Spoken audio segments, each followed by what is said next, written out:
Abu Bakar As-Siddiq merupakan sahabat yang termasuk dalam golongan as-sabiqun al-awwalun, orang-orang yang paling awal masuk Islam.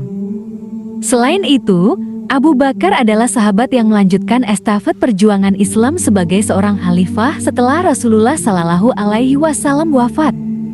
Dalam perjalanan hidupnya, Abu Bakar merupakan seorang pedagang pada masa jahiliyah, sementara kisah keislamannya terjadi setelah mengalami mimpi unik di Syam. Dalam mimpinya itu, Abu Bakar melihat matahari dan bulan berada dalam pangkuannya. Sang khalifah lalu mengambil keduanya dengan tangan, kemudian dipeluk di dadanya, dan memakaikan jubah miliknya kepada matahari serta bulan tersebut. Abu Bakar wafat pada Senin malam, 21 Jumadil akhir tahun ke-13 hari atau bertepatan dengan 22 Agustus 634 Masehi. Ia meninggal di usia yang sama dengan Nabi Muhammad Sallallahu Alaihi Wasallam, yaitu 63 tahun. Diketahui, Abu Bakar mengalami sakit demam beberapa hari sebelum wafat. Ibnu Katsir dalam kitabnya Al-Bidayah wa Al-Nihayah mengatakan bahwa penyebab Abu Bakar jatuh sakit dan wafat adalah karena keracunan makanan. Abu Bakar dan Al-Harits, seorang dokter yang masyhur, pernah memakan khazirah, daging yang telah lewat 1 hari, yang dicampur dengan tepung setelah dimasak, yang dihadiahkan kepada Abu Bakar.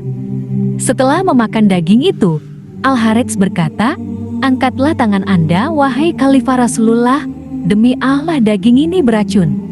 Maka Abu Bakar segera mengangkat tangannya. Sejak itu, keduanya selalu merasa sakit hingga akhirnya keduanya wafat 1 tahun kemudian.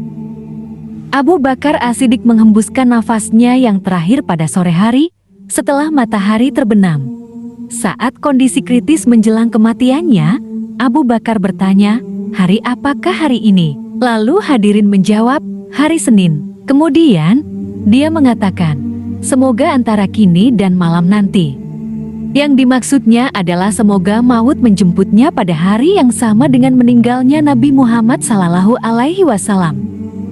Sahabat Nabi lain, Salman Al-Farisi, datang menjenguknya. Abu Bakar juga sempat berpesan kepadanya, "Hai Salman, akan terkuasai banyak daerah. Jangan sampai aku mengetahui bahwa bagianmu adalah apa yang kau simpan dalam perutmu atau pikul di punggungmu. Ketahuilah bahwa siapa yang salat wajib, maka dia telah berada dalam perlindungan Allah Subhanahu wa Ta'ala. Jangan sampai engkau membunuh seseorang yang telah masuk dalam perlindungan Allah, sehingga Allah menuntutmu, lalu memasukkanmu ke neraka." Sebelum wafat, Abu Bakar meminta agar anaknya itu menyerahkan seorang hamba sahaya, unta penyiram tanaman, sepotong kain, unta penghasil susu, dan wadah untuk mencelup makanan kepada Umar bin Khattab ketika dirinya wafat. Oleh karena itu, Aisyah langsung memberikan itu semua kepada Umar sesaat setelah sang ayahanda wafat.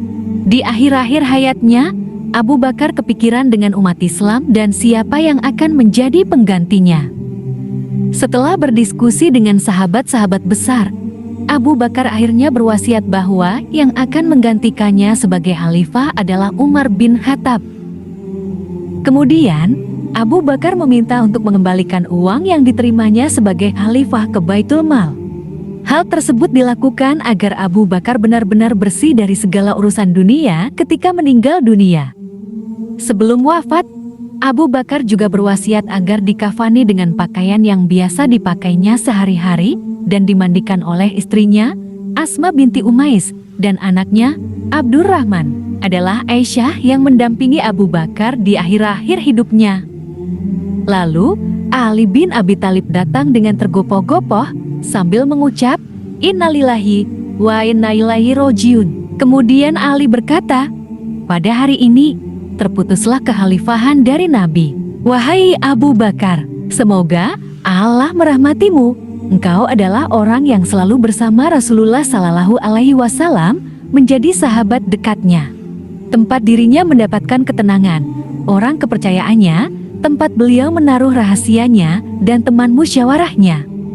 Engkau yang menjalankan amanah beliau saat orang-orang gagal. Engkau yang berkata tegas ketika orang lain berkata dengan gagap. Engkau yang berjalan terus membawa cahaya ketika orang lain berhenti, maka orang-orang mengikutimu dan mereka pun mendapatkan petunjuk.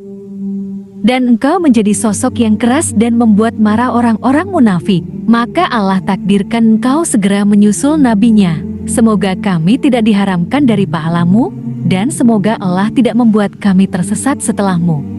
Maka manusia pun terdiam, hingga selesai kata-katanya. Setelah itu mereka menangis hingga terdengar dengan jelas tangisan mereka. Dan mereka berkata, "Benar kata-katamu, wahai menantu Rasulullah." Abu Bakar dimakamkan pada malam hari di samping makam Nabi Muhammad SAW.